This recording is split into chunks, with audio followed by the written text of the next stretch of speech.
Hello, everyone. This is not a story for the faint of heart. Today, we will be stepping into the darkness of the most gruesome cases, where evil not only exists, but also leaves bloody and haunting traces. This is Real Gruesome Murder Cases, a series of true stories about murders that made the whole world shudder. If you are ready to face the cold truth and the gruesome corners of humanity, come with me to delve deeper into each case, dressed for ruin. On a sticky Saturday evening in downtown Philadelphia, the line for Evie's Eden wrapped around the block. Blaring, fast-tempo music and strobing neon invaded the detectives' senses as they pushed their way through a throng of warm, gyrating bodies to take a seat at the bar. The stench of sweat and stale beer permeated the dark room, and the rush of frigid air from the vents above offered minimal relief from the stifling heat. The officers shouted to make themselves heard over the din, while several people almost knocked the men from their seats in their drunken attempt to squeeze between them and get the bartender's attention. The younger of the two men, a clean-shaven blonde with neatly combed hair and stern hazel eyes, tugged at his tie and scowled at a group of scantily clad women with neon-painted bodies as they approached him. They gave him sour looks and a few rude gestures in return before scampering off to find a more willing recipient of their affections. His partner looked down on most of the room at almost 6 feet. Gray streaked through his dark, purposely disheveled hair, and there was a hard glint in his cobalt eyes. His broad shoulders and well-built barrel chest, along with the faint scars littering his arms, made Vincent look less approachable than the blonde detective. The illusion was broken by the deep laugh lines etched into his cheeks as he chuckled and teased his dour partner. "You didn't have to scowl at them like that. The poor girls were just being friendly." The blonde scoffed, rolling his eyes as he said, "I'm not interested in their kind of friendship. Besides, we're here to work, not socialize, remember? Speaking of, should we really be consorting with criminals to solve cases?" Vincent ordered a Corona and lime from a bartender even taller than him, with bubblegum pink and deep purple hair, styled in a short mohawk. He accepted the drink with a charming grin and left a generous tip before facing his partner, ignoring his disapproving glare. Criminals make the best informants. This one has helped us with a lot of cases. Her information network is invaluable. The younger detective grit his teeth, holding back an argument. No matter his feelings, the boy had to accept that their case had gone from nearly solved to stone cold in less than 24 hours. They needed whatever help they could get. Vincent's partner tugged at his tie. Sweat rolled down the boy's neck and stained his collar. He had tried to convince him to change out of his uniform, but was unsurprised when he refused. He wondered if the stubborn boy regretted it now with the sweltering heat pressing in on them. Vincent downed his drink and ordered another while his partner gave in, removing his tie and unbuttoning the top 2 buttons. The young detective barked another question before Vincent could comment. "Where is this informant, then? Every minute we waste here is another our suspect has to flee the country."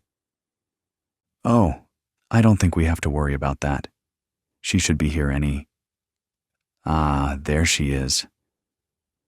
They turned their attention to the top of a metal staircase at the back of the club. Vincent's throat felt dry despite the 2 drinks he'd already finished as he watched his old friend step through the VIP entrance.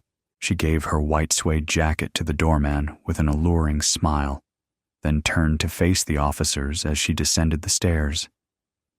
Diamond-studded gold stilettos clicked against the metal as she went. Her strapless, midnight pantsuit with a plunging neckline swayed around her ankles and long legs, but cinched tightly at her waist to accentuate wide hips and hug her chest. The fabric shimmered under the strobing neon lights, and the diamond choker that cascaded down her throat like a waterfall and nestled between her breasts flashed brightly. Smooth olive-toned skin contrasted the gleaming jewels perfectly. Bright copper ringlets spilled partially over one shoulder. The rest pulled back with a clip to show off the shaved right side of her head. Russet painted lips with a prominent Cupid's bow, dark thick lashes, and a chocolate smoky eye highlighted her high cheekbones and bright electric blue eyes. Vincent turned to face his partner as he scoffed and said, "You're joking." "Nope." "Detective, I'd like you to meet Evelyn Ross." "Evelyn, this is my new partner, Connor Williams." Connor was so distracted by her appearance that he hadn't realized she was walking right toward them. Evelyn smiled coyly and extended an intricately manicured hand. Tiny rhinestones were arranged in a rose design on every other stiletto-shaped nail, which were painted to match her eyes. Her breathy tone was deeper than Vincent remembered and laced with expertly veiled sarcasm. "It's a pleasure to meet you, Detective." Reluctantly taking her proffered hand, Connor forced an awkward smile and said, "Likewise." Her lips twitched with amusement as she dropped his hand, then turned to speak to Vincent with something akin to fondness. "Join me for a drink?" "Of course." Evelyn lifted a panel and moved behind the bar towards a burgundy-painted steel door, Vincent 2 steps behind her. Connor followed, but the senior detective shook his head and said, "Wait here. Get a drink or something. I won't be long." Then, before Connor had a chance to question him, Vincent followed the gang leader through the door. As the steel door to Evelyn's office closed behind him with a click, a chill washed over Vincent's face and arms, leaving goosebumps in its wake. A faint aroma of vanilla and dark cherries replaced the reek of sweat. Vincent's stiff shoulders relaxed at the familiar scent. 4 sleek leather armchairs surrounded a mahogany card table, and a personal bar stood in the far left corner. An ashtray made of cobalt glass sat on the table, clean and empty of any remnants. Vincent's fingers itched for the smokes tucked in his breast pocket. A single painting of a man and 2 women performing around a piano hung on the wall opposite him. It had hung there since the day it went missing from a museum in Boston some 30 years ago, when he was barely a thought. Evelyn's office was quiet, except for the clinking of glass as she poured them drinks. The reinforced concrete walls, painted evergreen, blocked out all trace of music or chatter from the club. Vincent sunk into the cool, smooth leather, stifling a sigh. Evelyn sauntered over to the table, sitting on top directly in front of him and crossing her legs before handing him his glass. Vincent enjoyed the bitterness of the bourbon as it washed over his tongue and slid down his throat. She always did have the best taste in liquor. Vincent watched his old friend curiously as she set the glass aside and leaned close to pull 2 camel blue 100s and a lighter from his front pocket. Her lips just shy of grazing his stubbled cheek, and the heady aroma of vanilla and dark cherries briefly overwhelmed him. Electric blue eyes dancing with mirth bore into his as she slipped the cig between his teeth and lit it for him. Then, a rush of clarity and disappointment hit hard as she sat back to light her own. Curls of white smoke drifted from her lips and slowly filled the room. She stared him down with a raised brow until the cigarette had burnt down almost to the filter. Then she said, "So, you going to tell me what you want?" He raised his own brows and grinned teasingly as he answered, "Can't I just come to see an old friend?" Her unimpressed stare pulled a snort of laughter from his lips. She held her hand out expectantly and retorted, "Not when you have your dog waiting outside." Vincent relented with a sigh and pulled a file from inside his jacket, which she snapped from his fingers and threw open on the table next to her. The detective lowered his leg from the table and leaned forward to look over its contents, which she was flipping through with a carefully placid expression. The faces of 15 young women stared up at him, all of whom had gone missing within the last 6 months. The final photograph in the file was a mugshot of a man with beady gray eyes, greasy black hair, a pudgy face, and a sad, wispy little mustache. Vincent watched Evelyn's face carefully as her bright eyes paused on his picture, looking for any sign of recognition. If she did know the man, she wasn't giving it away, so he decided to probe her a little. He's our main suspect. Goes by the name Rob, full name Robert Carroll. We've been tracking him down for a month, even got a hit on his hideout. Then we go in for the raid last night, and he's gone without a trace, so now we've hit a dead end. Do you recognize him? Evelyn placed the picture back in the file, closed it, and took a generous sip from her drink before answering with a carefully even tone. Afraid not, should I? Vincent kept his own tone light as he pushed a little more. Well, our files say he was one of your men until about a year ago. You've made it a point to know the names of everyone who works for you, haven't you? The stare she pinned him with was bitterly cold, and her breathy voice took on a dangerous edge. My organization doesn't deal in sex trafficking, a fact of which I know you're quite aware. Yes. I'm also very aware of how you've punished those who have gone behind your back in the past, which is why I thought you might be able to help me find my suddenly missing suspect. The way her lips curled into a cruel sneer and her face turned away confirmed his suspicions that she was involved in Robert's disappearance. He sighed as he put out his cigarette, stood, and placed his arms on either side of Evelyn's hips, caging her in. She met his gaze with pursed lips as he asked, Where is he, Evie? The brazen woman leaned forward, trailing her sharp nails down the side of his jaw and over his chest. The coy smirk was back as she goaded him. If I did know where he is, why should I hand him over to you? My men are mine to punish. That's the deal we made, remember? This isn't some petty drug dealer who stole from you. This man is responsible for the disappearance of 15 women that we know of. Who knows how many are still alive? Their families deserve justice. Evie rolls her eyes and scoffs at his appeal to her better nature. Oh, yes. Sitting comfortably in a jail cell watching TV and getting 3 meals a day sounds like justice to me. Those families deserve to see him strung up and castrated. Try again. Vincent muttered a curse under his breath. If it were anyone else, he would just get a warrant, but Evelyn had become untouchable in the last few years. She had half the department, the mayor, even their state senator in her pocket. No one would dare sign a warrant against her, and she'd never take a threat from him seriously anyway. Time to change tactics. He wove his left hand into her ginger curls, running calloused fingers down the back of her neck. She tensed at the contact and repressed a shiver, but the goosebumps erupting over her arms and the excitement in her eyes gave her away. Encouraged, Vincent pressed his forehead against hers and whispered, "For me, then, as a favor to an old friend?"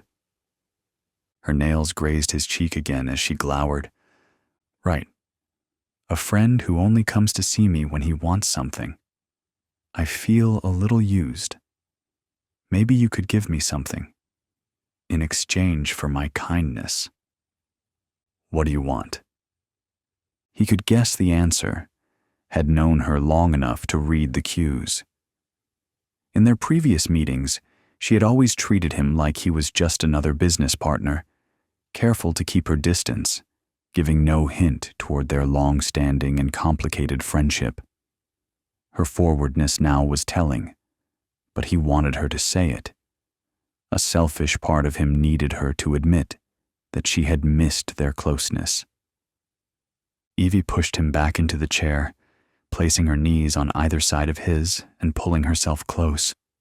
Her hand left his cheek, burying itself into his messy dark locks, gripping tight. Evelyn's electric blue eyes bore into his as she said, "Don't play dumb, Vince. It doesn't suit you, and I'm not in the mood for any more games." It was as much of an admission as he was going to get, and Vincent gave in with a groan as he pulled her lips to his in a bruising kiss, one that she returned with just as much vigor. Sometime later, Vincent watched with hazy satisfaction as the cobalt lace of Evie's lingerie disappeared back underneath her shimmering silk outfit. When Evie faced him with an equally sated look, he took a moment to appreciate her swollen, though still perfectly painted lips. Her hair, which he had torn from its clip, cascaded over her shoulders in a wild tangle of curls that made her look deceptively innocent. One could almost mistake her for a normal woman like this, instead of a dangerous crime boss. He wondered how many others had been permitted to see her that way, then scolded himself for hoping he was the only one.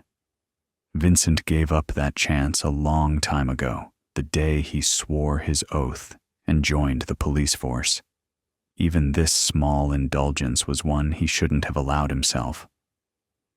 Once they finished straightening themselves, the pair looked at each other. Vincent lamented the return of Evelyn's closed-off expression that had been so open and vulnerable under his touch just a few minutes ago.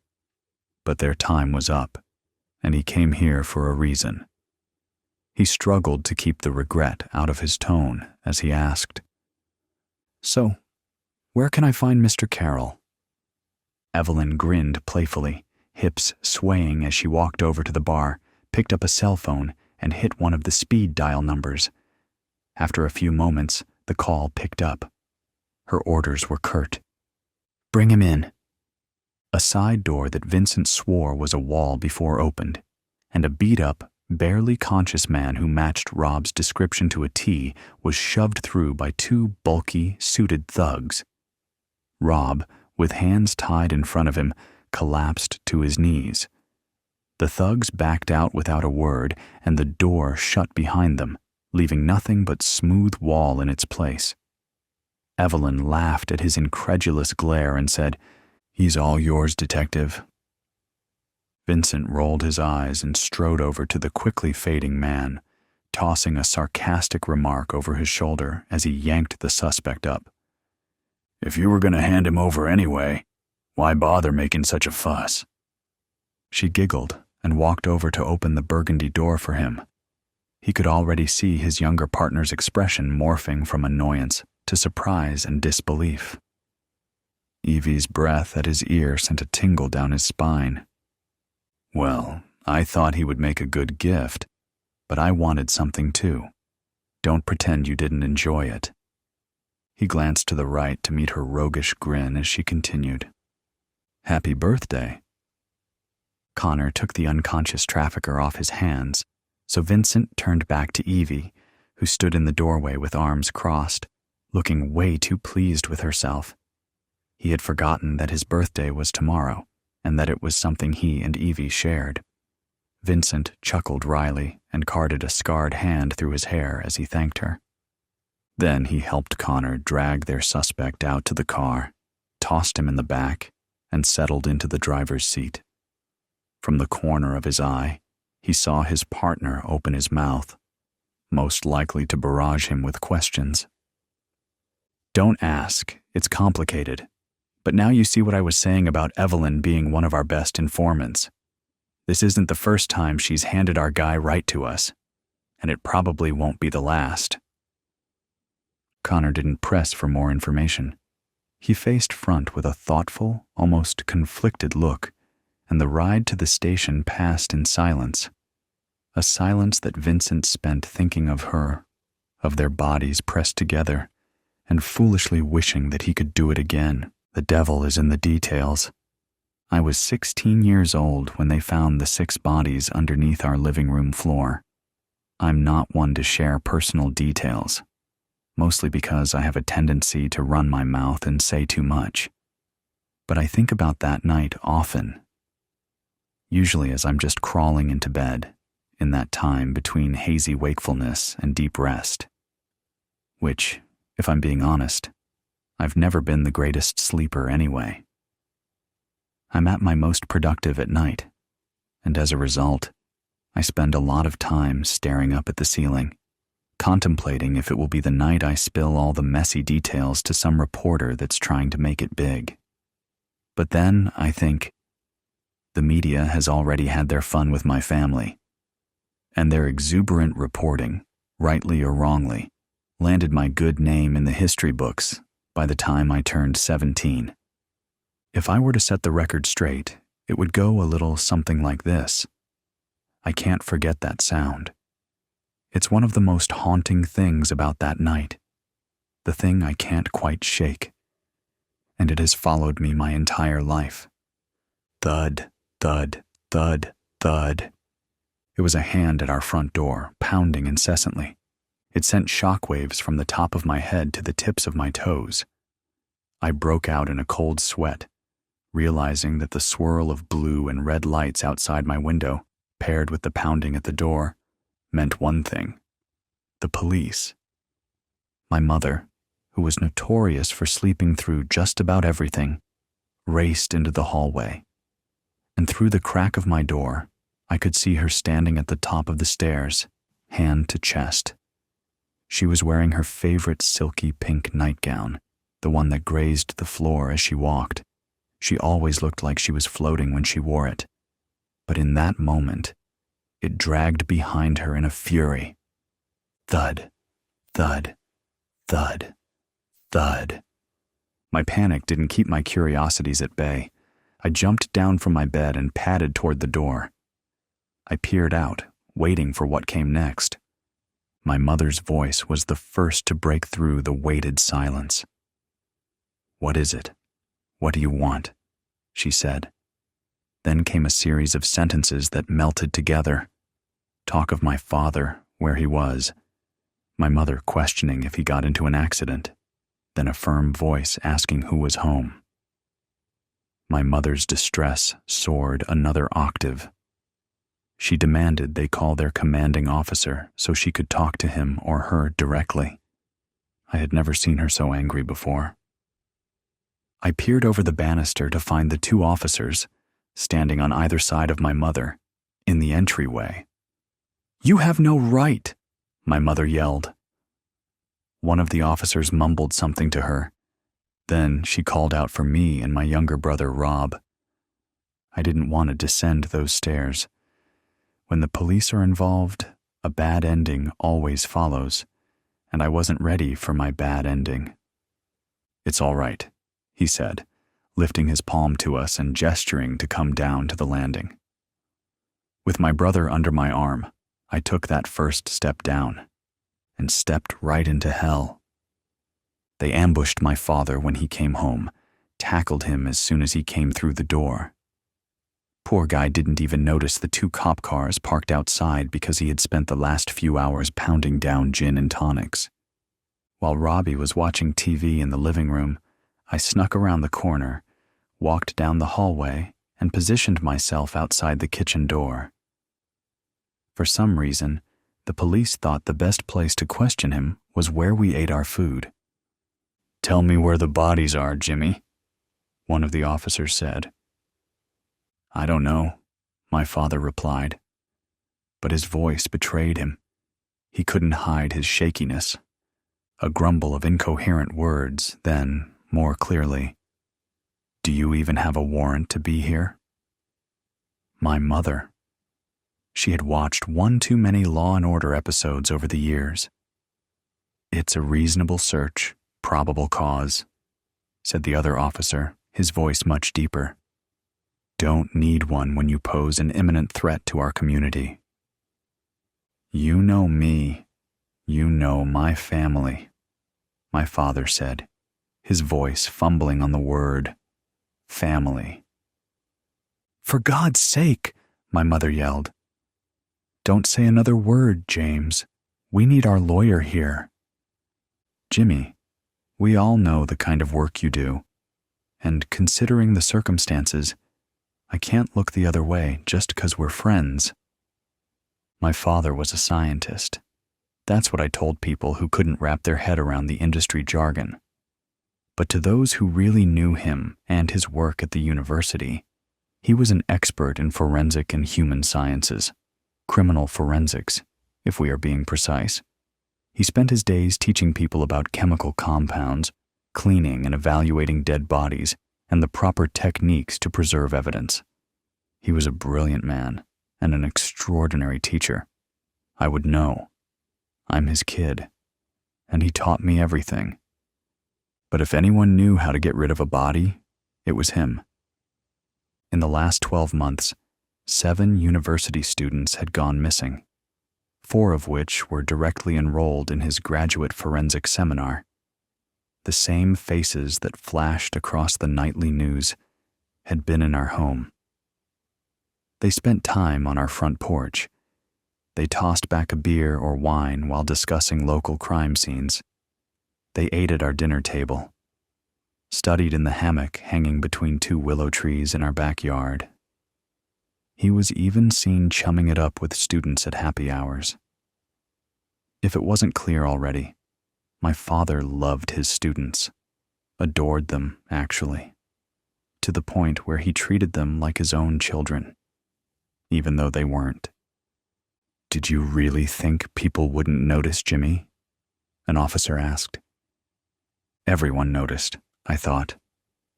How could you not? Tell us, they pleaded. It's time, they said. Where are they? We have to bring them home. You don't need to hold this secret anymore, Jimmy. I have to admit that even though it's been 20 years since that night, their certainty in that moment still makes my blood boil. They had such confidence in their accusation and so little to show in the way of proof. Because, let's be honest, a close relationship with a student is a pretty loose thread when it comes to tying someone to murder. Unfortunately, my father was at his limit for keeping secrets. They're under the living room floor, he said. At that moment, I fell forward, spilling onto the kitchen floor. I had forgotten just how weak that door was, and I would pay greatly for my curiosity. Because even as I was staring down at the black and white tiles, hoping I was invisible, I could feel the weight of his gaze on me. And when I looked up, our eyes locked. I couldn't breathe, couldn't force my lungs to expand. This was it. This was that moment. The ending that I knew was coming. His eyes told me the only thing I needed to know. The details of that night have been bent and twisted by the media. So many stories, so little accuracy, which is ironic considering the news is supposed to hold itself to the highest level of truth. But I suppose I should give them some grace. They're only human, and humans get things wrong. But I digress. My father never spoke another word. Not at the police station, not in the trial, and definitely not to me. My last moments with my father were spent in observation while the police pulled my childhood home apart, while they dragged 6 bodies out from the depths of our foundation. You know what's funny? The guilt in his eyes turned to shock, and it got me thinking. Did he not predict it would turn out this way? Is this not the ending he imagined? My mother leaving his side, our home being torn apart, his daughter's presence as it all went down. Was he worried about the woman I would become if he was found guilty? I had so many questions. One very important one, but I wouldn't get to ask it that night. It didn't take long for a jury to convict him. Only 3 weeks.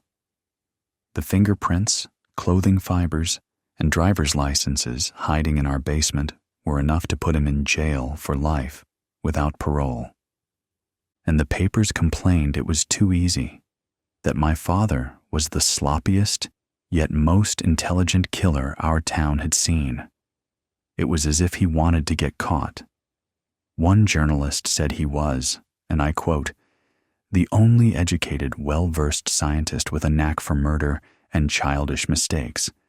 He wouldn't have been able to clean up spilled milk." Let's be clear, my father was no idiot. He was not childish or impulsive. He was kind, warm, and exacting. He was present for everything in my life, showing up to every parent-teacher conference, soccer game, and choir concert. He showed great regard for my interests, encouraging me to try anything and everything, even if it was a bit odd. Like when I said I wanted a taxidermy kit and he bought me one the next day. He was a good father, not a monster. The only thing he was guilty of was spending an increasing amount of time with his students, to a point where he started missing family dinners and school events, then birthdays. But tabloids don't want to hear about the happy shit. They want the darkest parts of a family tragedy. They beg to hear about the warning signs, the late nights, how he protected the specifics of his work, holding the details of his day job like a precious piece of blown glass. They wanted to know about those nights my father caught me in his laboratory, poking around and playing with his chemicals and tools, or the panic in his eyes when he saw me playing in his sacred space, a place I was never allowed to explore on my own. Or they might have been more interested in how he hated when I spent too much time with his students, how I asked so many questions, got too close to young men that were twice my age. Certainly that detail would have popped in the tabloids, but I never gave an interview to the press. Actually, I never spoke to anyone about my childhood or what was left of it after my mother slipped into a state of catatonic depression and my brother went to live with my uncle. Considering how fast people turned on my father and how much my life had imploded, I figured the best way to stay under the radar was to keep a tight lip. And once I turned 18, I moved to a completely different coast, changed my name, dyed my hair, curated a new life. But a new identity doesn't erase the truth. It can't kill biology or erase the girl that was. His history can't be escaped in cases like this, and my history called to me, over and over again. Even after I got married, had 2 children, and started a new job as a physician's assistant, I still thought about my other life, before I became this woman named Jennifer.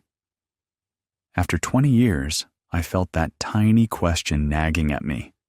One flight, and a 35-minute Uber later, I was standing just outside the jail that held the man I once called a father.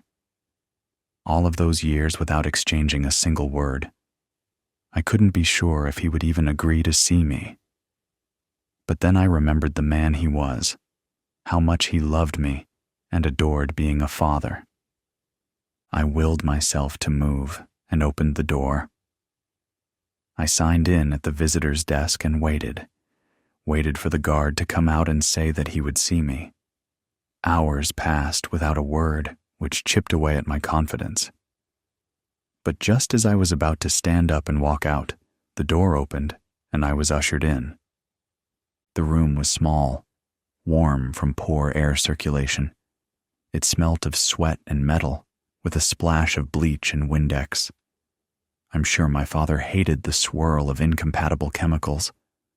I certainly couldn't stand it, but I swallowed my pride and sat in the only metal chair that was available. A few moments later, on the other side of the plexiglass wall, he sauntered in. His gaze was set on the floor, but I could make out the signs of aging on his face, no doubt from stress and time spent around mildewy walls. I leaned forward, picked up the phone. I waited for him to do the same.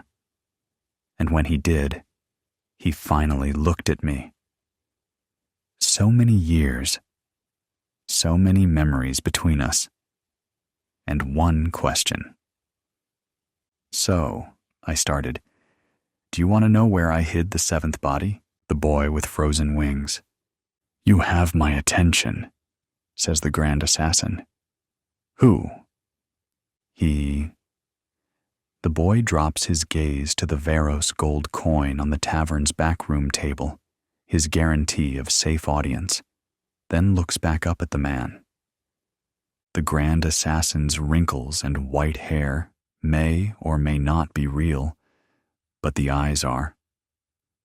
Pinprick pupils caught in still water stare back at the boy. I can't say it. Have you heard the story of the little bird with the frozen wings?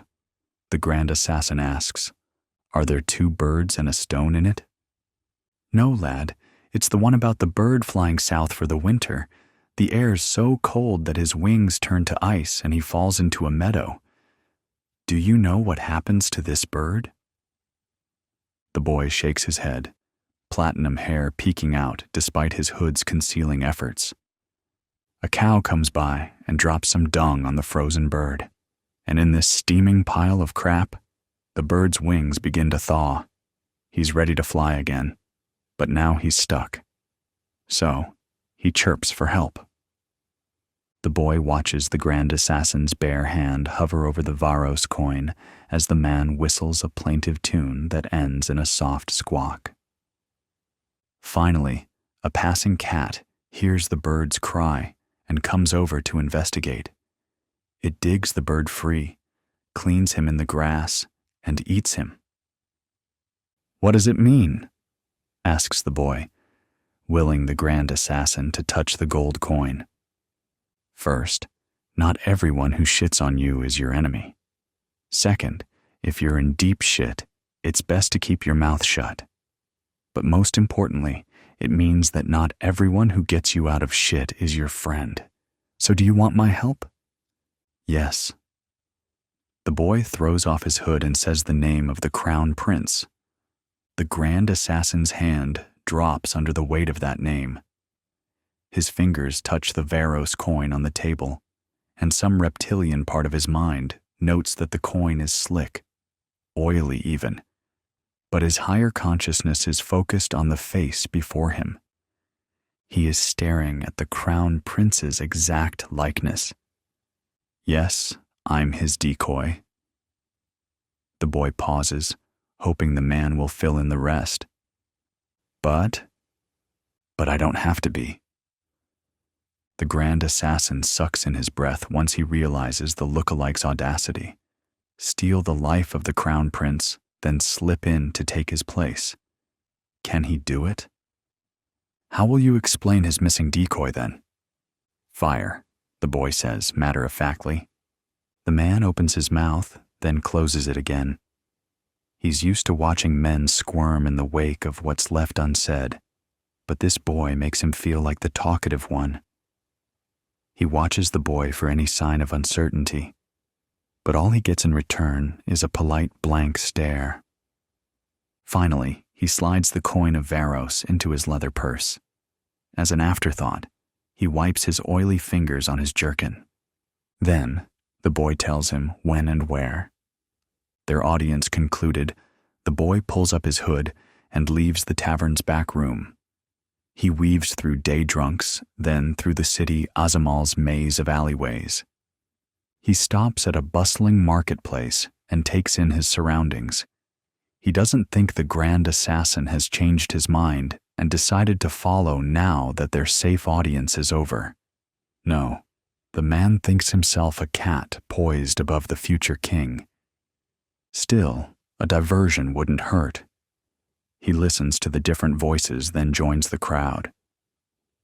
There's a pretty lass, he says in a baritone voice, and pinches a fishwife's arse on his way past.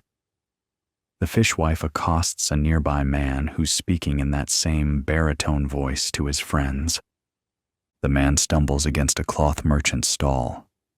Thief! Stop, thief! The boy cries in the bewildered shopkeeper's own voice. Then, he nabs a new cloak to throw over his own as he melts away into the pandemonium. Along the way, he tears off the tainted gloves that he used to touch the Varos coin. Back in the castle confines, the boy is in another back room of sorts, a half-remembered guard tower. There's nothing to guard here because this edge of the castle wall ends on a cliff, a chasm forged centuries ago when the gods threw Varos down from on high. The inside is lined with scrolls and manuscripts bound between boards. This is the record-keeper's domain. The record-keeper lost his tongue for some long-ago unspoken crime. From the way the man walks, the boy knows that was not all that has been cut from him.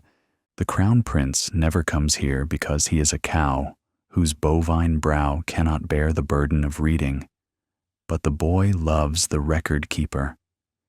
He is his greatest friend, his greatest teacher, the one who showed him the scrolls on poisons long forgotten.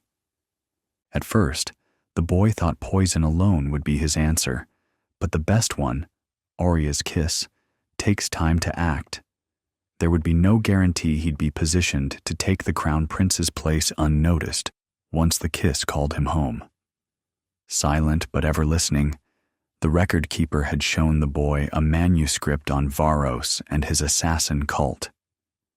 Yes, the coin, the grand assassin, it's all coming together, but there's still time to talk yet. The boy and the record-keeper have their own way of speaking. The boy blasts through his repertoire of voices while pausing to listen to the tongueless man's eyes. They sit now facing each other with an imaginary coin in between them. Have you heard the story of the little bird with the frozen wings? The boy asks in a perfect imitation of the grand assassin. The record-keeper's eyes brim over with pride, with adoration for the protégé who gives him voice. Late in the night, he will bar the servants' quarters and start a fire. There will always be more servants, and no one will count bones to make sure the crown prince's decoy is among the last lot.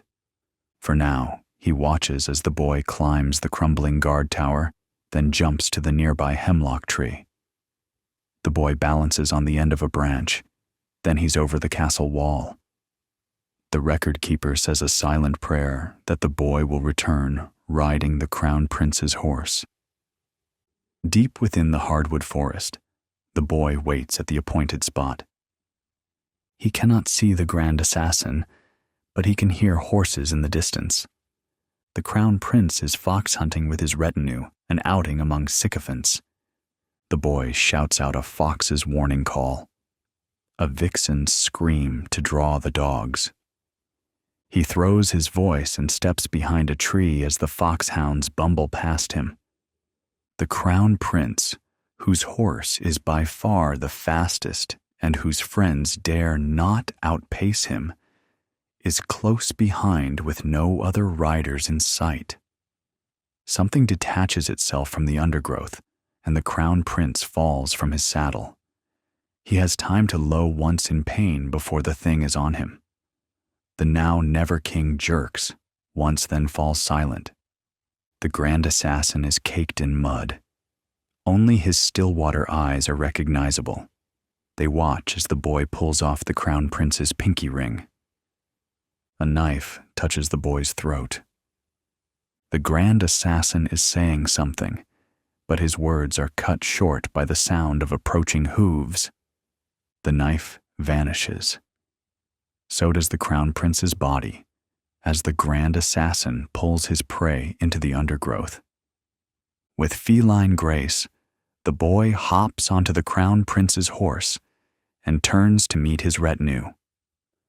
Later that night, as fire burns away the memory of the decoy, the grand assassin will stare at the night sky. The stars will shimmer and merge into one bright light as the numbness in his fingertips creeps up his arm and seeps into his heart. That will be Auria's kiss, courtesy of Varos's coin, calling him home. The grand assassin won't curse the new crown prince, the future king, who would have owed him everything. No, he'll be too busy staring at the sky and trying to take flight. As for his words cut short in the woods, the new crown prince remembers them perfectly Remember this moment, and you will.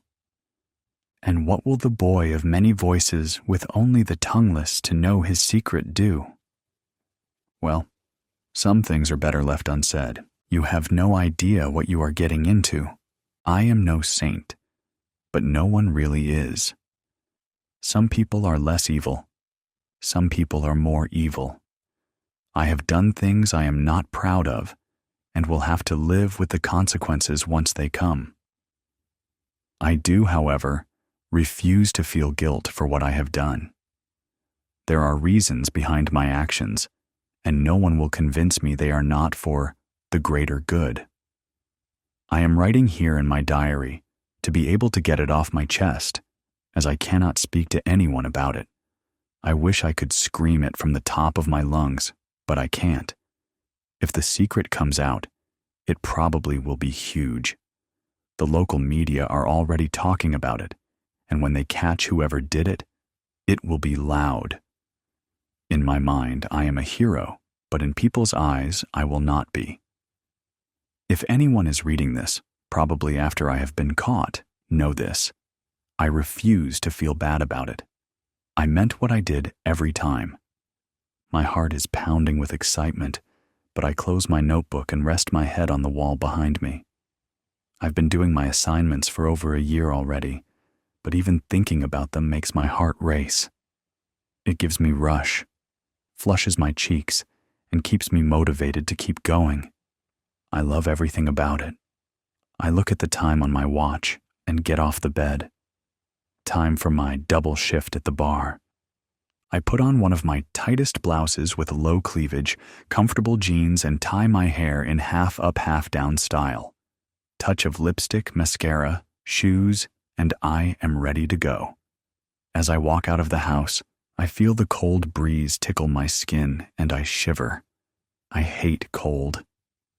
As fast as I can, I lock the door and rush to the car. When I arrive at the bar, there are quite a few customers in already, even though it is only 5 p.m. I drop my bag off at my locker and wash my hands before I walk out to the main room. The music isn't very loud yet, thankfully. The outside daylight is still shining through, ruining the night out vibe, and people are divided between drinking coffees or beers. No spirits in their hands just yet. I make small talk with the colleague I'm taking over from before they leave, and I make my way to the right side of the bar to check if all fruits and garnishes are restocked and ready for the night. For those who never worked at a bar, they never are after a day shift. I slice lemons and oranges, moving on to the limes, when I hear the sound of a metal knocking gently on the polished wooden bar. I look up and immediately smile. My partner in crime is here. She is the most gorgeous woman I have ever met. Has long, curly black hair, bright blue eyes, and a smile I could not stop thinking about. I pour her a whiskey on the rocks and without a word, let her casually look around for the first 10 minutes. "Is your cockroach here already?" I ask, and she shakes her head. "I don't expect him here so early," she replies with a soft sight. "Besides, I wanted to give you some attention before I see him." I smile and roll my eyes. "Lizzie, keep your flirting skills for the boys. I know what a sneaky little snake you are." She laughs at my joke, but doesn't reply. "How did you meet this one?"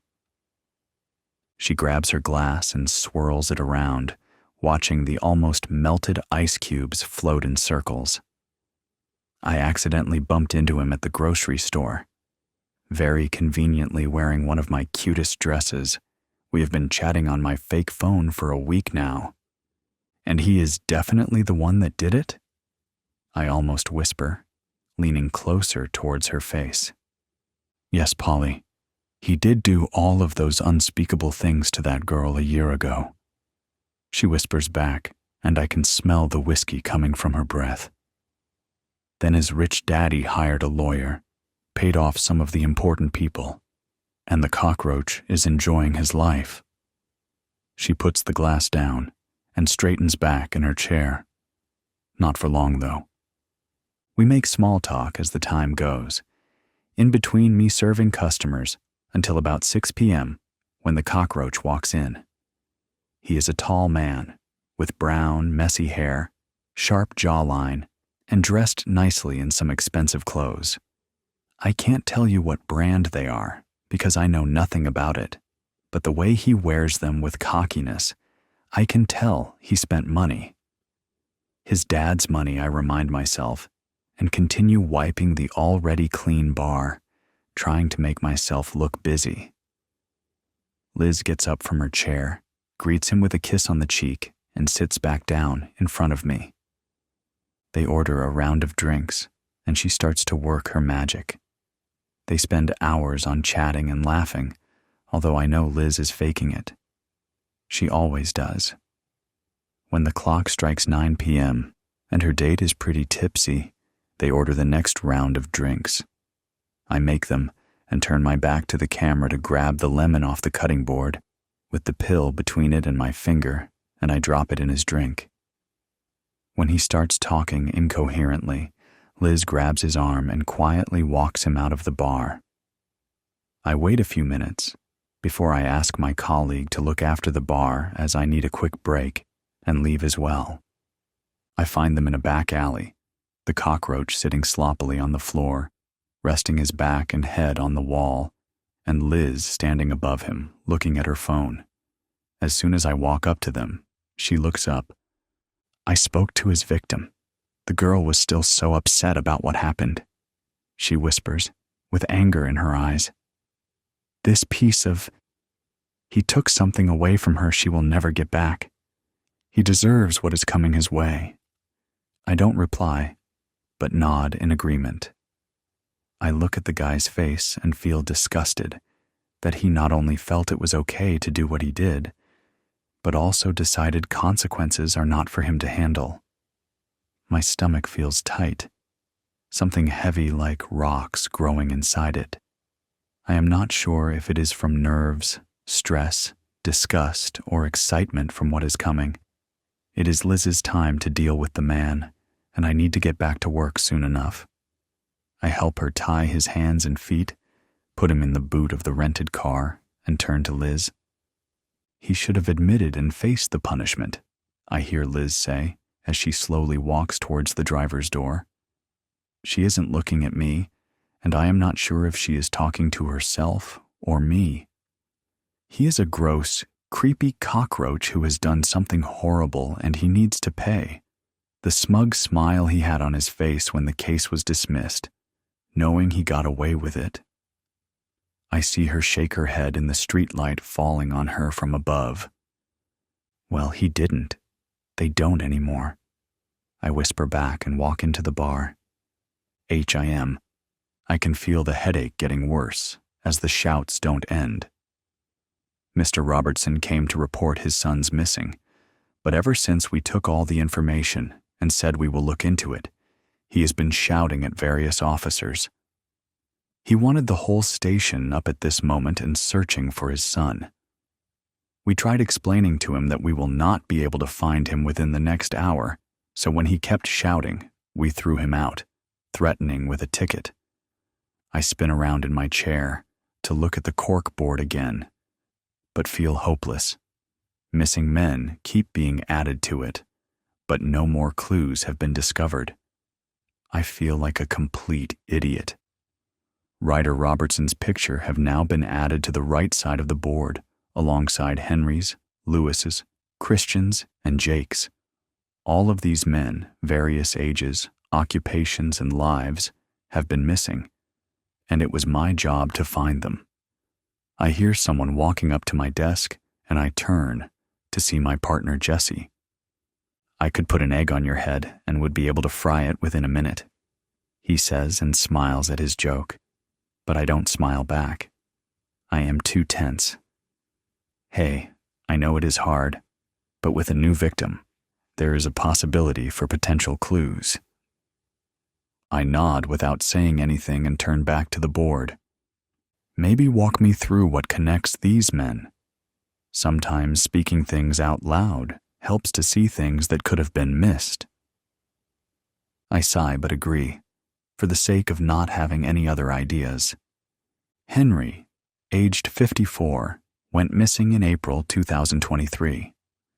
In February 2023, he was found not guilty for domestic violence on his wife. Lewis, aged 22, missing in July 2023. There was an old report to the police about attacking his ex-girlfriend, but she came back to retract the report, saying they just argued and she was okay. Chris went missing only a week after Lewis. They are the same age. I don't, however, have anything that links him to the rest of the guys, so maybe he is not part of it. Jake, aged 32, went missing in December 2023. Only 3 months after his lawyer argued that 5 women that came forward from his company about inappropriate behavior towards them were unstable emotionally and had a vendetta against him. So the case was dismissed. And now we have Ryder, who a year ago assaulted a girl, but somehow the DNA samples the doctors collected disappeared right before the trial. All of them have been seen with a woman at a bar the night before they went missing. So, the only thing that connects these men are vile actions against women. What if the women did it? I laugh and roll my eyes. Yes, because the experienced detective didn't think of that. I will check with the girl from Ryder's case, but all others have rock-stone alibis. I pinch the bridge of my nose with my fingers and rub it, trying to get rid of the headache. Soon enough, this case will be assigned to someone else, since I can't seem to get any leads. And this would be an absolute nightmare for a young, ambitious detective like me. I needed to get at least something to keep me going. I think you need a drink, Jesse says, and I look at him from under my eyebrows. When we're done tonight, we are going out. And, he says quickly, raising his finger to stop me from interrupting. I will not take no for an answer. So here I am now, at the bar, sipping my beer and listening to Jesse vent about the argument with his girlfriend. I politely nod, but only listen to every third word because the focus is escaping me too quickly. I love him like a brother, but help me, God, with how much he talks. I look around the bar, trying to look casual, but the moment my eyes land on her, there is nothing casual about me. She walks in with her long strawberry blonde hair, gorgeous black dress, and boots heeled so high, I am surprised she isn't falling every second step. But she has this confident aura about her. She has her head held high like she owns this bar, and I am mesmerized. Jesse notices that because he stops talking and nudges me with his elbow. Go, speak to her, he says with a smirk. Undust your flirting techniques, wipe the cobwebs, and go. And so I do. I get up, still holding my drink, and sit down next to her at the bar. Do you mind if I sit next to you? I ask, and she turns, looking at me with big brown eyes. She smiles. Of course not. She answers softly. My name is Polly. Alex, I say, and shake her hand. Let me buy you a drink, Polly, if that's okay. Neptune's lair. When I met her, word on the street was that Esme was beyond help. Her friends called her crazy and borderline. By the religiously inclined of former times, she might have been thought of as demon-possessed. During drunken fits, she'd get into fistfights or threaten to throw herself from freeway overpasses. She walked a thin line and repeatedly upset rumors of her demise, taking immense pride in being what she called stronger than dirt. She had a breathalyzer in her car. 2 years ago, she'd overturned her Hyundai in an incident where she was discovered to be 3 times over the legal blood alcohol limit. She made financial ends meet by renting her body out for clinical trials, hoping the entire time that she'd taken placebos instead of the experimental medications upstart pharmaceutical companies produced for everything from bipolar disorder to angina. There were times she'd come home from one of these lab rat money runs with side effects, bad ones, but they'd eventually subside and she'd make jokes about how at least she hadn't become the victim of sudden death syndrome. That Esme, tougher than dirt, as resilient as rubber.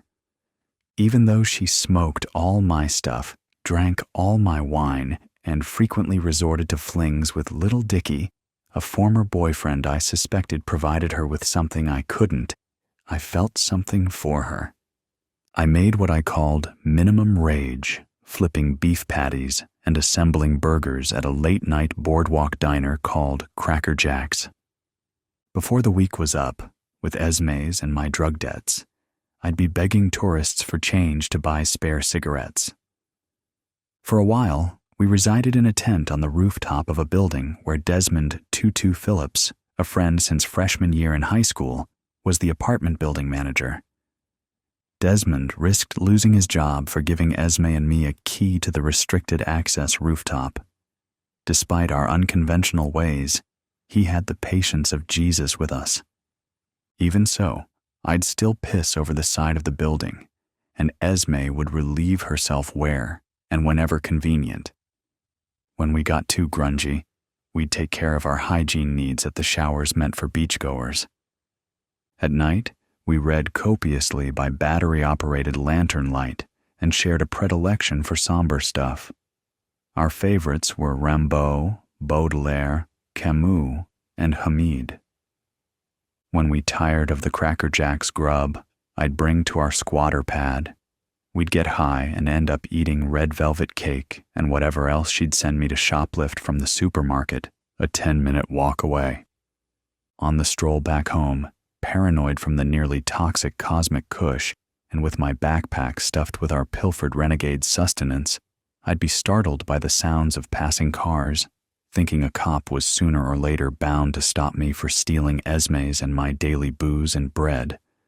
Although I feared the cops, I always suspected my weed paranoia was caused by a much deeper-seated guilty conscience.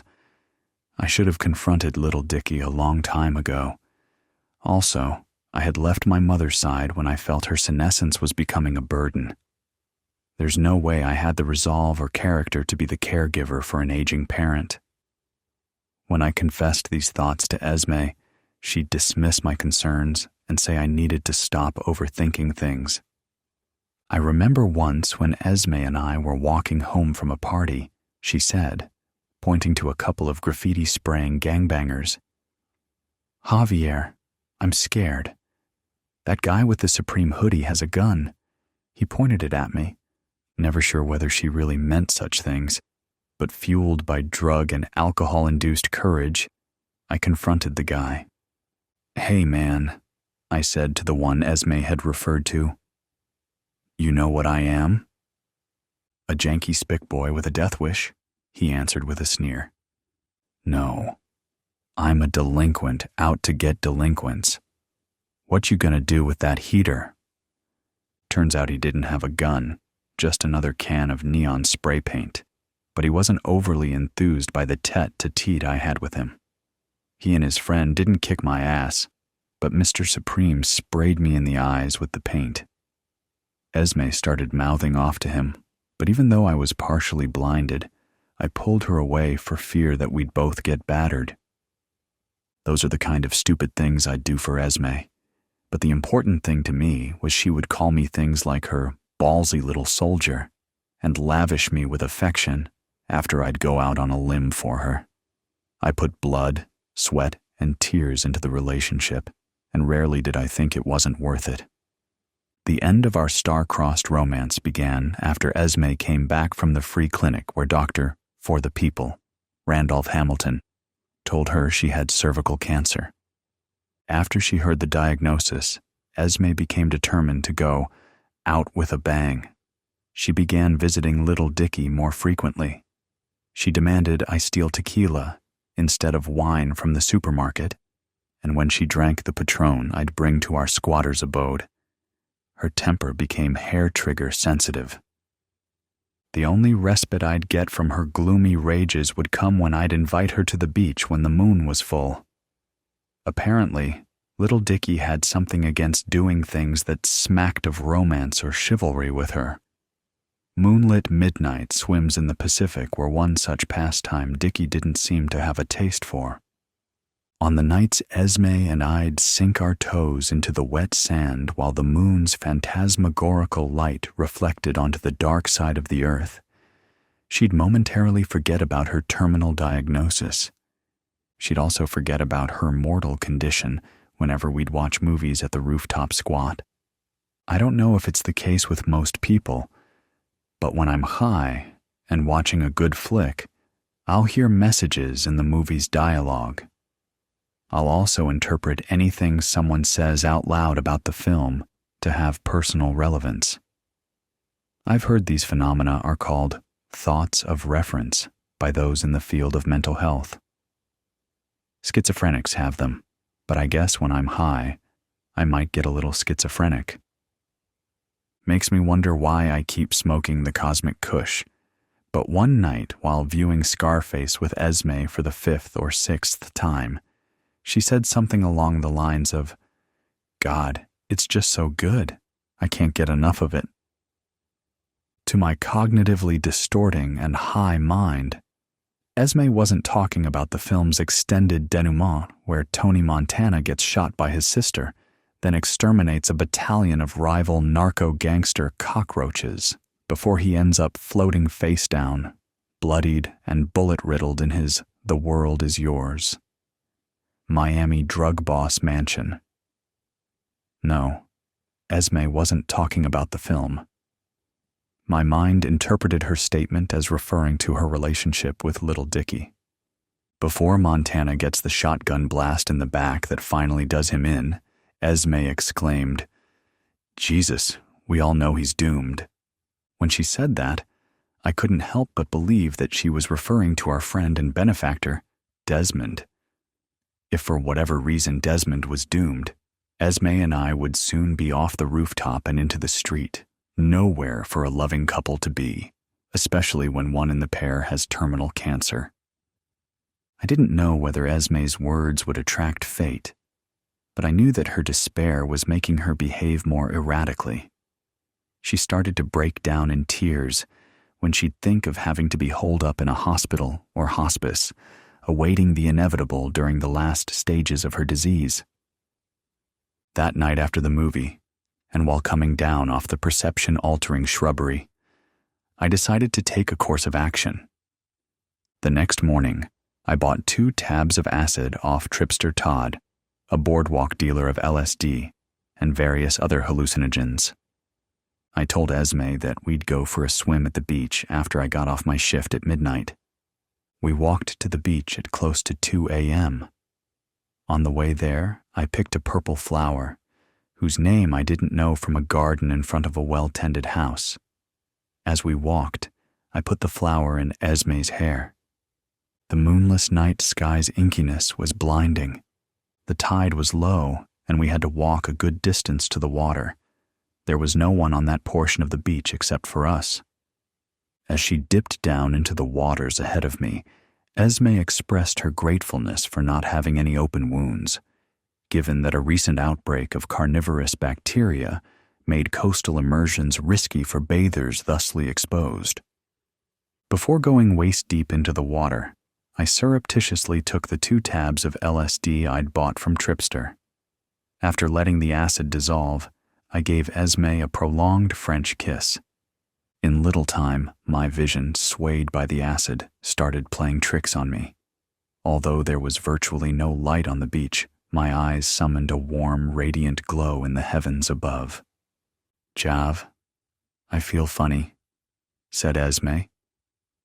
I splashed her with water and told her that she was okay, that everything was going to be okay. I knew what I had to do. I played out a dialogue in my mind where I said, "You need to confess," and asked her why she was always going to see little Dickie.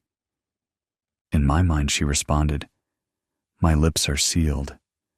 That's exactly what they aren't, my courageous imagination told her. We were up to our solar plexuses in the ocean. I took hold of her shoulders and dunked her beneath.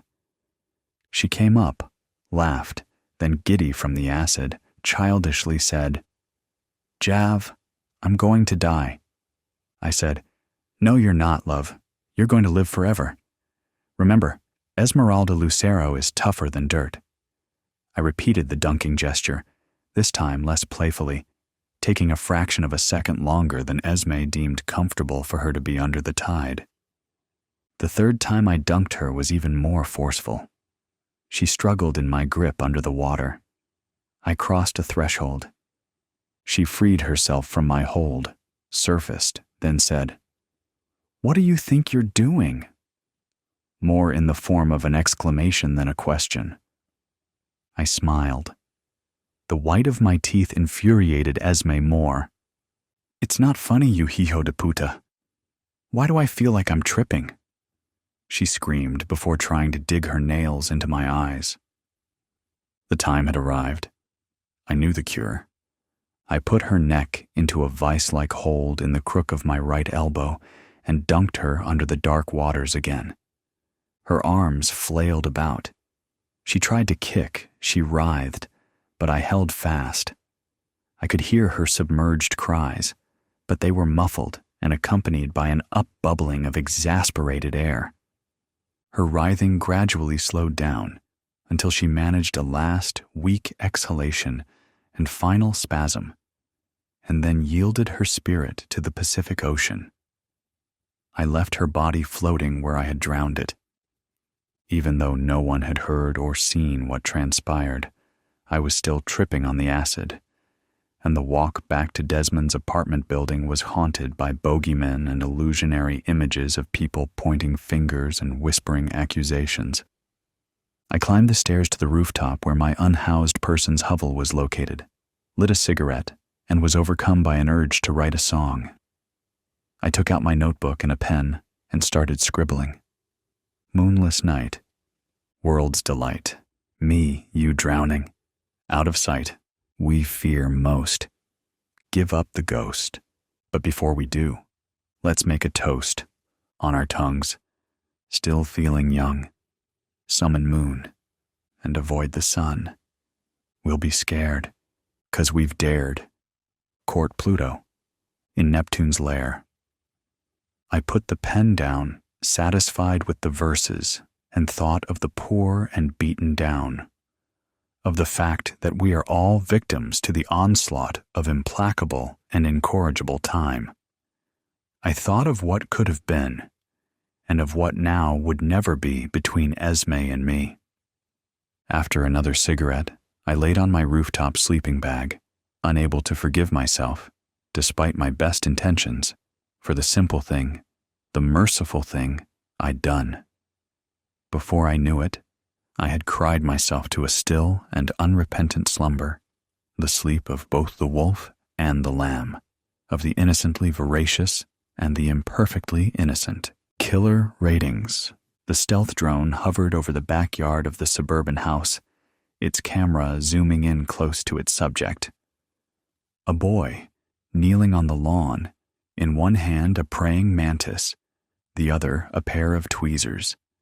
Holding the insect close to his expressionless face, he slowly ripped the legs off the mantis. Then once that task was completed, immersed the body in a jar of water that lay on the grass in front of him until the insect stopped struggling and was still. A thin smile played across the boy's face. "Hey, Dave," Richie called out across the bustling studio of Hitchcock Media Enterprises. "Come take a look at this. Think we have a future winner here." Dave looked up from his editing station and walked over to the Richie's terminal, where the balding heavyset man was reviewing the drone footage. "Check this." Richie clicked the play button. "I reckon we got ourselves a classic Type C." Dave watched the replay and nodded. "Yep, definitely Type C, He will be moving on to small animals next, I bet. Dave grabbed a chair and sat down. What backstory have you got on him so far? Richie pulled up a file onto the terminal screen. Let's see. We got a 14-year-old kid, only child, with single-parent mother. Never knew his father. He scrolled down. Mother is a Christian fundamentalist, breastfed the kid until he was 2 years old. Narrowed his eyes. Oh, and get this. She would hop into the bath with him every night and sponge him clean up until he was 10 when he started getting erections. Dave barked a short laugh. Jesus, where do these people come from? He leant back in the chair. In the future, people would look back on this time as the era of surveillance, where nothing could be hidden unless you were the rich elite. Still, it made their job a hell of a lot easier, which was to make a shitload of money off human misery. Dave liked to think they were performing a necessary evil, like a safety valve on the pressure cooker that was modern society.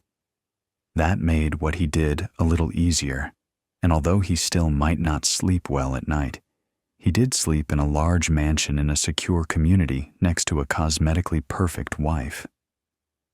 Richie was talking again. Dave focused his attention on the screen.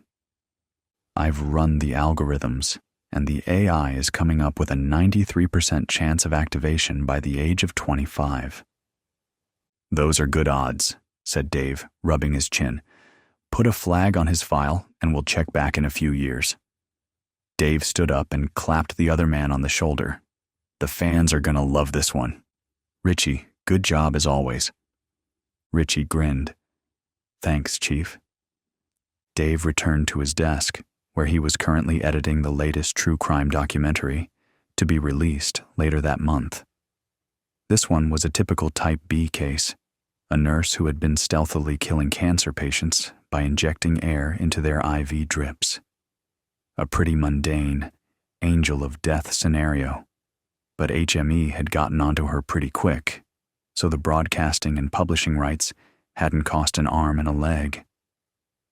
Dave didn't think ratings would be that great, but they had managed to get some decent footage from the hospital and the journal the nurse had written, so it would be worth syndicating to make a bit more profit.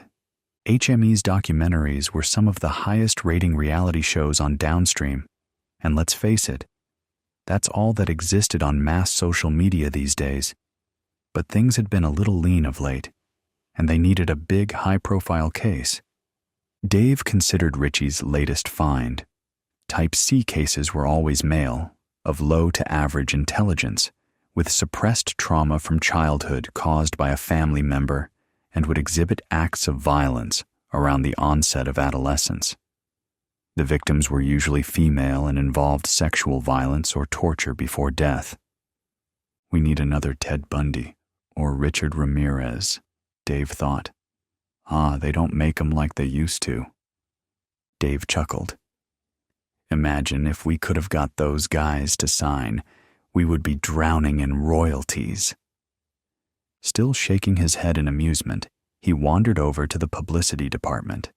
A tall, angular-looking woman, poring over some glossy printouts at her desk, looked up at his approach. Hey, Dave. How can I help you? Hey, Jenny. Just wondering if Anthony is around. Jenny pursed her lips. He was on sick leave, I think. She checked the screen in front of her. He was supposed to be back a few days ago, but I haven't seen him. Maybe he needed some more time off. Okay, I guess it's hard to find good help these days, eh? Jenny laughed politely. Dave leaned against the desk. Look, maybe you can help me. I'm trying to come up with a catchphrase for the latest doco, but I'm stumped. Jenny furrowed her brow in concentration. That's the nurse one, right? Dave nodded. And she was an elderly type as well. Her eyes lit up, and she clicked her fingers. How about the matron of mercy? Dave contemplated the idea. You know, that's great. He gave Jenny a thumbs up. It'll play well, considering all the victims were terminal patients anyway. Make for some nice, wholesome family viewing. Jenny gave an absent-minded smile as she returned to her work. Dave was just finishing off the credits for the nurse documentary when one of the interns came rushing over, flustered and red-faced. "Sir, I think we have something big," the young man said breathlessly. "Maybe even a possible type A." Dave pointed. "Juan, isn't it?" He prided himself on knowing all the names of his staff, even down to the Gophers. "Look, calm down. Take a seat and tell me what you've got." The intern sat down and held out a tablet. "We just received some info from one of our talent scouts out in San Francisco. Female, body count of 2, high likelihood of type A." Dave glanced at the picture. Pretty blonde, with freckles and all, a real girl-next-door beauty. He felt a thrill of exhilaration run through him. A type A was the rarest of the rare, a serial murderer who was charismatic, highly intelligent, and usually politically or ideologically motivated. They were also the most difficult ones to get to sign on the dotted line. "Okay, I'm going to need more details here." Juan read from the screen in his hand. Gordon Calloway, the third CEO of the hedge fund Armada Londide, was found strangled to death in his penthouse suite at the Regency in LA 6 days ago. Our surveillance picked up this woman leaving the room soon after the time of death. Then she just seemed to disappear. The young man licked his lips. Then 2 days ago, a male body was found in a 4th-floor room of the Fairmont in San Francisco. His skin had been totally removed by a surgical device, most likely a scalpel. As a result, the deceased is yet to be identified. He paused and looked at Dave. The same woman was again detected by our surveillance leaving the scene. Dave raised his eyebrows. 2 different methods of killing. Now that was unusual, even for a type A. This was getting better and better. "Now, you are going to love this," the intern smiled. "We have ID on the suspect. Her name is Samantha Bronte, 21 years old and currently studying a master's degree in criminology and comp science at New York University." Dave opened his mouth to speak, but Juan held up his hand. "And this is the clincher. Her parents were the last victims of one Simon Peters." Dave felt his jaw drop. Simon Peters, a.k.a. the cuckold strangler? His doco from 4 years ago was one of the highest rating of all time. Jesus Christ, this is insane. "Hey, Richie," he yelled out. "Get over here pronto." "What is it?" Richie asked, eyes gleaming. He could tell when something good was going on. "Simon Peters, give us a recap." Okay. So his MO was prowling the motor inns of West Florida, where he would stalk and choose his victims, always middle-class couples. Richie scratched his cheek thoughtfully. He would break into their room early in the morning, tie the couple up at gunpoint, rape and strangle the woman in front of her partner, then slit the guy's throat with a hunting knife. He did us a big favor as well by recording the last 2 murders with his phone. Richie looked down at his hands. Of course, we couldn't use such explicit footage for our feature, but somehow, he winked at Dave. Somehow the footage made its way to the dark web, and the notoriety of that boosted our ratings tenfold. Dave let out a breath. There must be some connection here, but that's not important right now. We need to track this Samantha down, and fast. Dave and Richie exchanged knowing looks. "This is big," Dave said. "Possibly the biggest thing we've ever seen." A notification pinged on Juan's tablet, and he gasped out loud. "What is it?" Dave queried sharply. The intern looked up. "We have just detected the suspect arriving at North Vegas Airport, and from her credit card records, she has booked a room at the MGM Grande for tonight." Dave felt the hairs on his arms stand up. All right, I'm going to take care of this one personally. We can't afford to lose this. Gonna pack an overnight bag and take our private Gulfstream to Vegas ASAP. Should be there in under 2 hours. He pointed at Richie. Organize a car for me and alert everyone that it's all hands on deck. Richie nodded briskly. Will do. And good luck, Dave. Dave arrived at the MGM in the early evening, the desert sunset casting an eerie blood-like haze across the dusty parking lot. The hotel lobby was relatively quiet, a few tourist groups checking in and a scattering of people at the bar. He looked down at the picture on his phone and scanned the area. Nope, not here. Dave fought down a wave of frustration. Okay, gotta stay calm. He glanced at the bar. I'll grab a drink and wait. He ordered a beer, and the gorgeous raven-haired woman next to him gave him a tentative smile. He nodded briskly. Any other time I'd be interested, but it's all business right now, sweetie.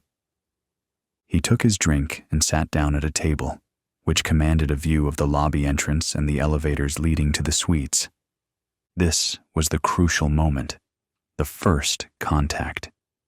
He found most of the time the killer was flattered, both by the money offered and the chance at infamous immortality. Their name remembered long after the victims had been forgotten. Most of the time. His phone started ringing. Hello? It was Richie. Dave, we got a problem. We've checked the hotel camera and there is no sign of our target, coming or going. Looks like we got scammed. Dave sighed bitterly. Damn it, well, she must be in Vegas somewhere. He looked out the entrance. It was dark now, with the first stars appearing in the velvet night. Look, I'm gonna stay here for a while. Keep your eyes and ears open and let me know if anything develops. Roger that, Richie replied. Dave sighed again. Might as well get another beer.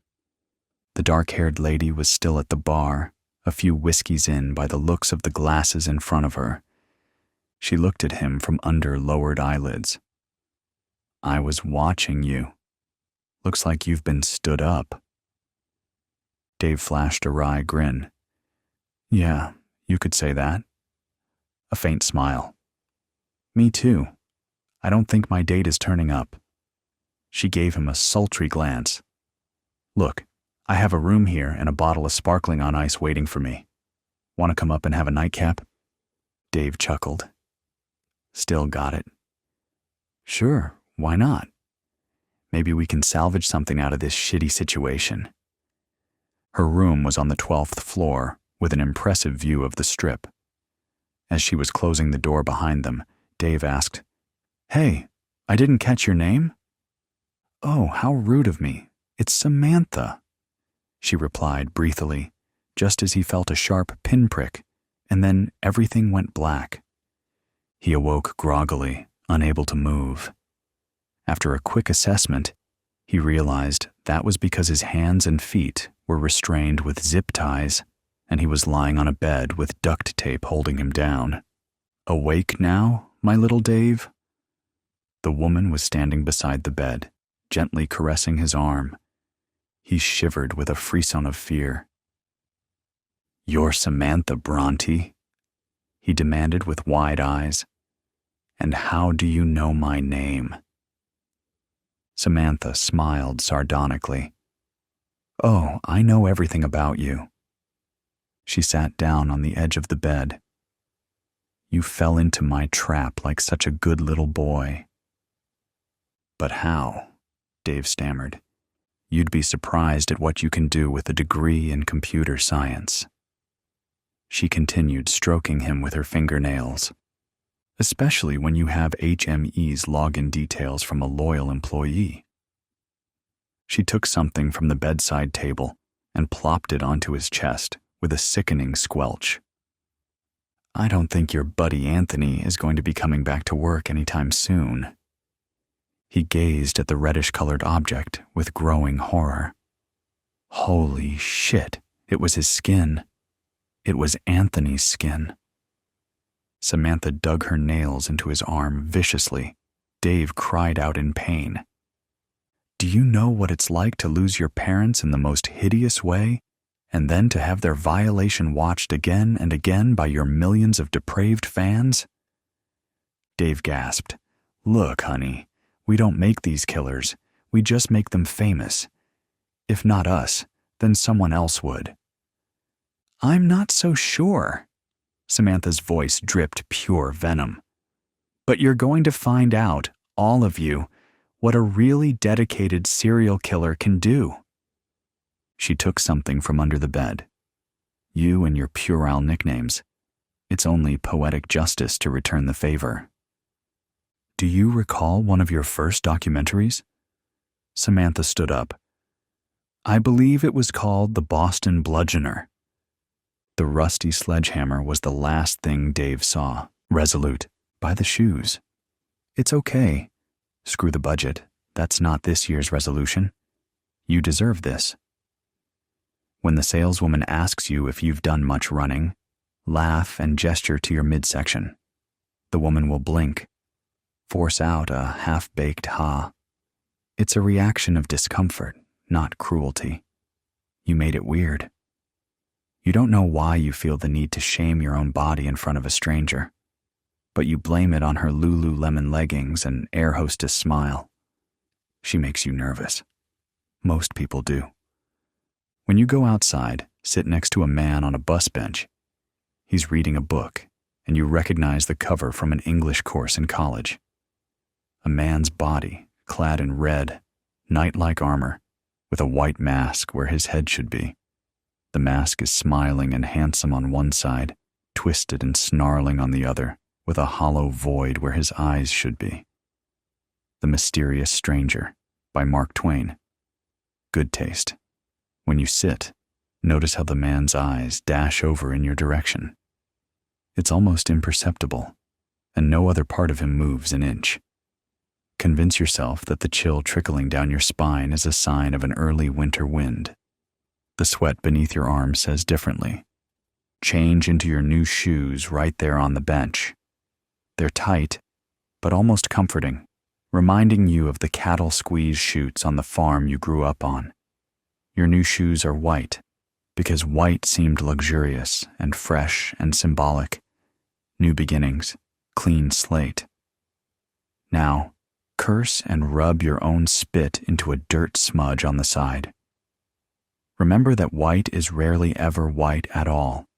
Think of the stains spreading like mold along shower walls. When the bus arrives, sit near the front. You'll only take it half the way home today and walk the rest. New year, new you. The man with the book sits at the back of the bus. This is your bus stop in a residential area you don't know well. Apparently, it's his bus stop too. Start walking. Notice he is walking too. This shouldn't make you nervous. You always see the worst in people. What is wrong with you?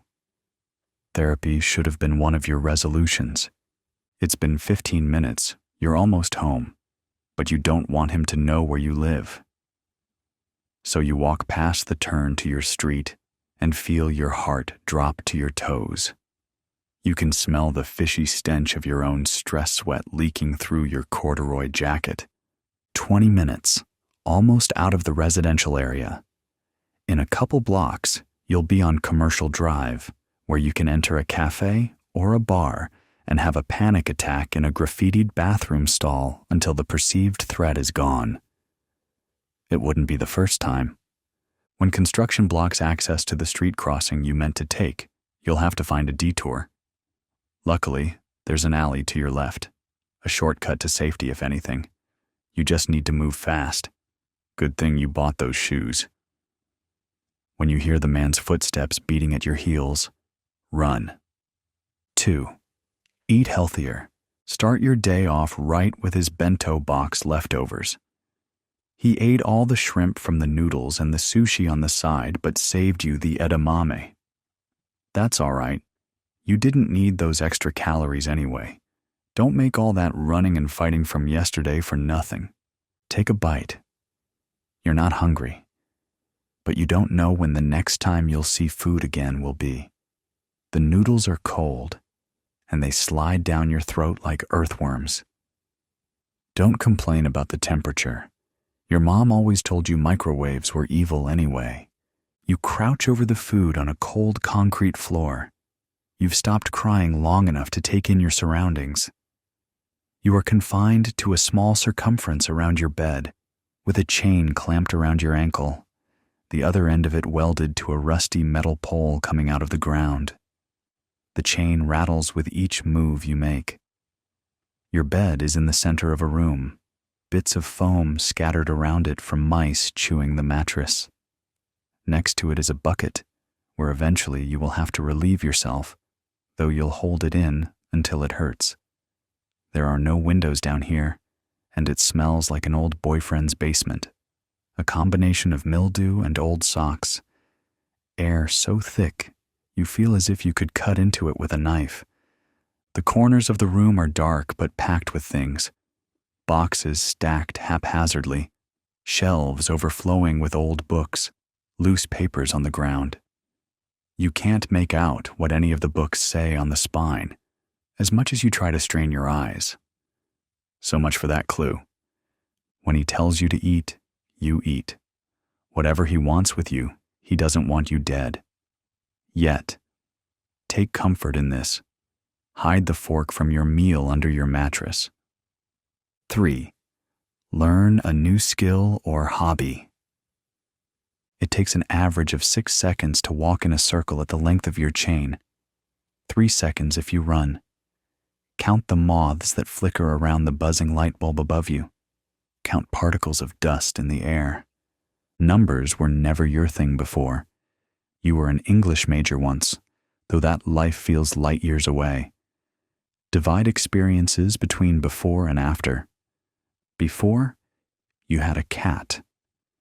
He had a scratchy meow and sprayed on your laundry, but slept in the crook of your arm every night. Before, you had a crush on your coworker Diane, even though she talked with her mouth open, and you caught her stealing from the baking display 3 times. After, you are shitting in a bucket. You curl up on your mattress, thin blanket pulled over your head, and cry.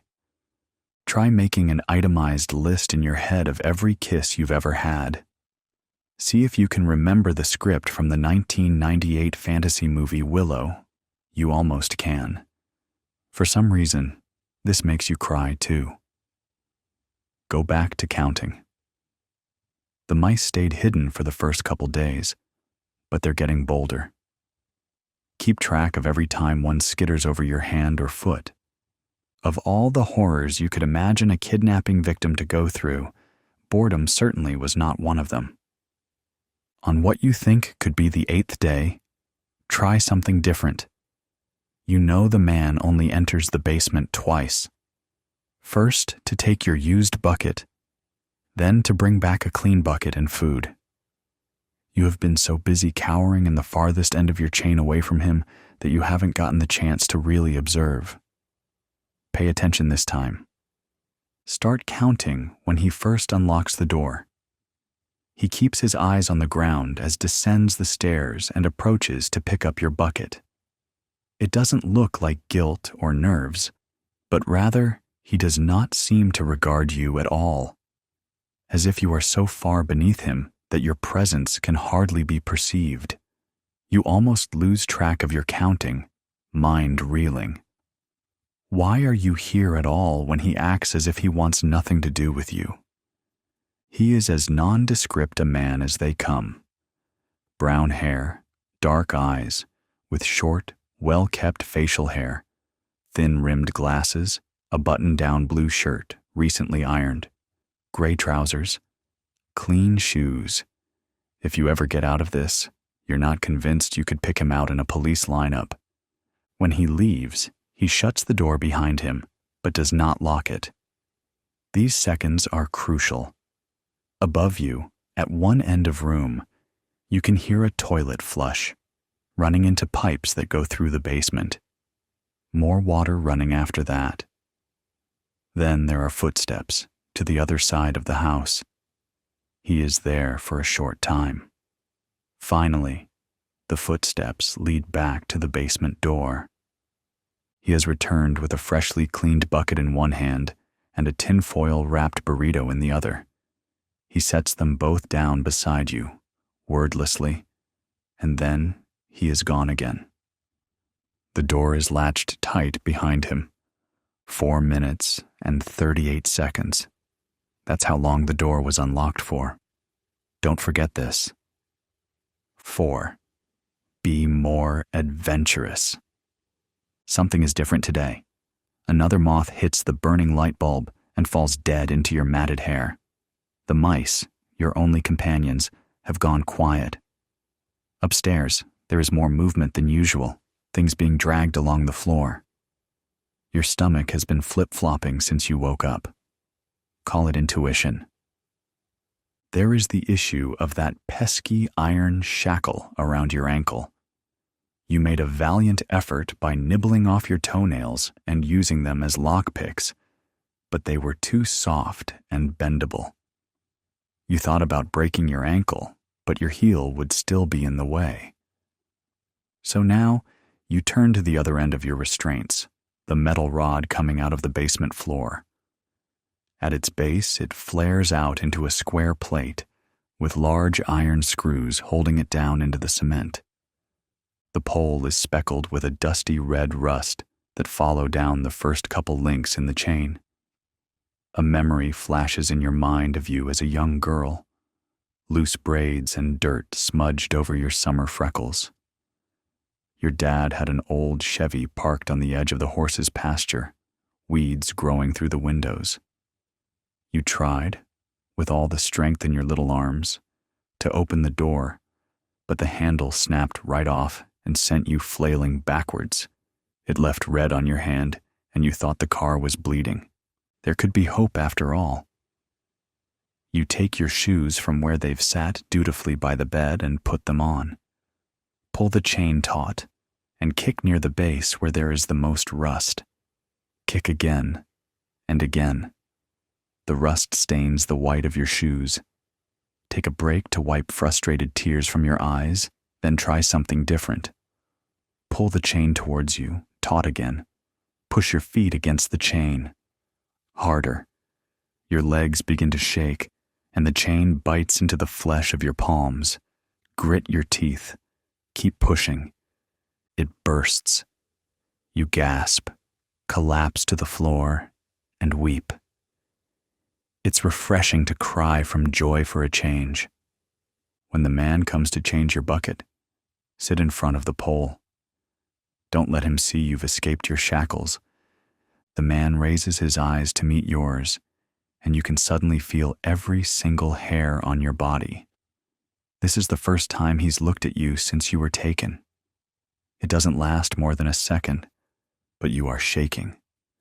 He heads up the basement stairs, bucket in hand. Shake off the chills. Let them roll down your spine and out of your system. It's now or never. With clammy hands, pick up your broken chain and cradle it to your belly. Quiet. You can feel your heat thumping against your rib cage, and you breathe hard through your nose. Leave your shoes behind. Too loud. When you get to the stairs, pretend you are a feather flitting weightlessly above the steps. Place your ear to the door. Try to hear past the pulsing of your own veins. The water is running. Open the door. 5. Read more books. When you wake up, all you see is a bright light ahead, and with some relief, ask yourself if you are finally dead. It takes a few bleary blinks for your surroundings to come back into focus.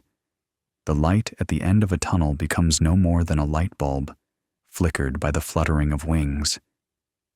You are back in the basement. Sit up. Careful, not too fast. Your head rushes, and dots speckle your vision. You bring a hand to your head to steady it, but when you bring it down, your hand comes back sticky with red. You feel around with your hand some more, find that your hair is matted and clings to your forehead. Beneath the hair is the source of blood. It doesn't seem to be actively bleeding much, and what is there has already coagulated. Beneath where your head was laying, the mattress is soaked with your blood. You shuffle backwards away from it as your breathing grows erratic and shallow. Try to wipe your red hand off on your jeans. The blood is already caking under your fingernails. On unsteady legs, you manage to stand up. You realize that although you are back in the basement, your chain is still broken. Look frantically around the room for a weapon, or another escape you somehow missed before, until your eyes land upon the boxes and shelves. Maybe something in there could help. You hobble over to it, dragging your chain behind you, and throw open the first box you reach. It's only paper, and as you rummage, you leave red smudges and fingerprints all over them. You aren't paying attention to the words, but an image catches your eye. You stop, pull out the paper. It's a diagram of sorts, with labels and instructions in a language you can't understand. But what you do understand is that this diagram looks awfully like a pentagram. You pull out more papers, pay closer attention. Drawings of cloaked figures, goat heads, numbers and lists written in Latin and other old tongues. Box after box, they're all the same. You turn to the bookshelf, flipping open dusty tomes to more diagrams of demons. You toss the books on the floor, and they land with a satisfying thud. You blink back the dots forming in your eyes and steady yourself. Above you, footsteps are approaching the basement door. You lay back down on the mattress and pretend to be unconscious, right where he left you. 7. Appreciate the little things. You peek through your eyelashes. He is painting a pentagram in white on the floor. Beside him is an assortment of strange objects: wax drip candles, fragments of leg bones, a skull, raven feathers in a jar, glass vials of liquids and powders, glistening gemstones. It's almost comical, the most generic, vague Satanism you could imagine. A half-frantic giggle bubbles in your chest, tugging at the corners of your mouth. Bite your tongue to keep it down. His hands clamp down on your ankles and tug. He is dragging you off the bed to the floor just beside it where he's painted the pentagram. You hear the clinking of glass, the rattle of bones as each object is arranged around your body. Then you can hear his breath above you, feel his knees at the sides of your legs. He begins to chant. You risk a peek through small slits in your eyelid and see him kneeling over you, book in one hand and a knife in the other. You kick him in the stomach. He gasps and reels back, dropping both the knife and the book. But before you can scramble away, he is on you again, pinning your wrists to the ground. You can feel his hot breath on your face, spit flying out of his heaving mouth. He curses at you and tells you to stay down. Your fingertips brush the edge of the mattress beside you. Remember what you kept from the first day you woke up in this shithole. The fork. 6. Set healthy boundaries with the people in your life. You feel around for the metal, find its handle, grip it hard, then spit in the man's eyes. He loosens his grip on your wrists for just long enough. With utensil in hand, you thrust your arm up until it meets with his neck. The prongs sink into his flesh, as is he, were nothing more than a dense cheesecake. Now, he looks you in the eyes, and you do not cower. You hold there for a moment, driving the fork deeper in, just in case. When you let go, he takes a moment to react.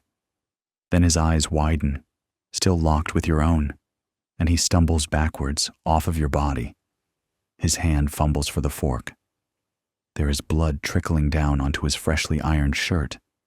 With a shaking hand, he pulls the utensil from his flesh, causing the blood to rush to escape the open wound in thick spurts.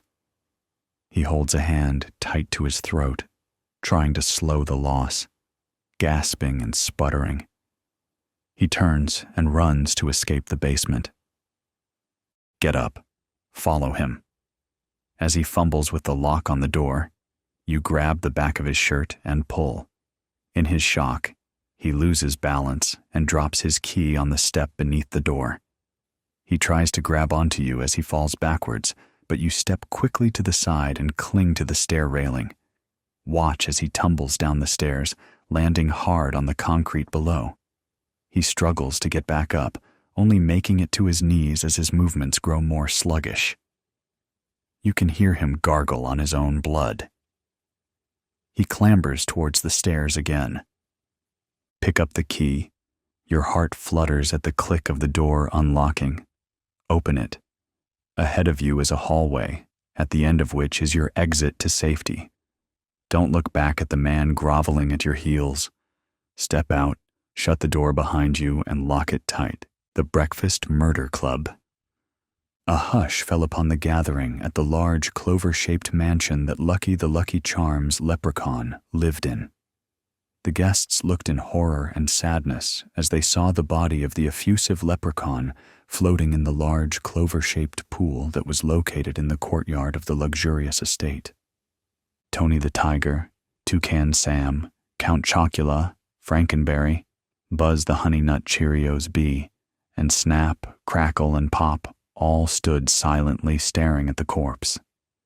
While their first impulse was to consider it an accidental death by drowning, something about the mangled nature of the body didn't add up.